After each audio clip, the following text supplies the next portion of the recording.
చూడండి, చాలా మంది పిల్లలు పేచీ పెడుతుంటే ఏంటి నీ కాకిగోళ అంటారు. చూసారా, అదే ఇది.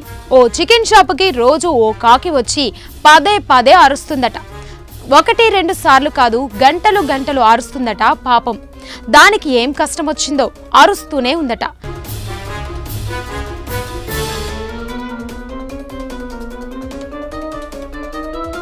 ఇక ఈ కాకిగోల భరించలేక లటుక్కున పట్టేసి చటుక్కున పక్కనున్న కర్రకు కట్టేశాడట చికెన్ షాపు ఓనర్.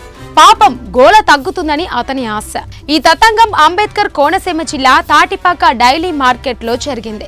అవే మనుషుల కష్టంలో ఉంటే అరడుగు పక్కకు జరిగిపోవడానికి దానికేం కష్టమో అని దాని సామాజిక వర్గం అంతా గాల్లో గోల చేస్తూ రౌండ్ ట్రిప్పులు వేస్తున్నాయి.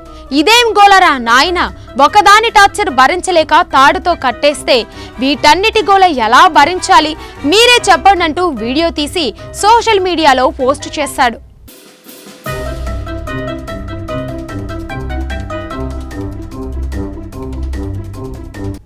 కామెంట్లు చూసి నవ్వలేక చస్తున్నామనుకోండి. ఏంటి కాకిగోల, తెలుసుకోవాలనుకుంటున్నావా ఏంటి అంటూ కామెంట్లు పెడుతున్నారు. కాకికి ఫ్రెండ్స్ ఎక్కువలా ఉన్నారంటూ మరో ఒకరు కామెంట్లు పెడుతున్నారు. కామెంట్లు పక్కన పెడితే కాకిగోల చూడాలి స్వామి, చెవులు చిల్లులు పడేలా అరుస్తున్నాయనుకోండి. మనకి కాకులకి ఎంత తేడా.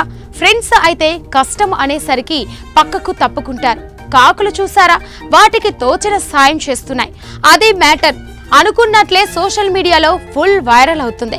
కాకుల గోలను భరించలేక మిగిలిన దుకాణదారులు ఇబ్బందులు పడ్డారు. చేసేదేమీ లేక కట్టేసిన కాకిని చికెన్ సెంటర్ యజమాని వదిలేశాడు.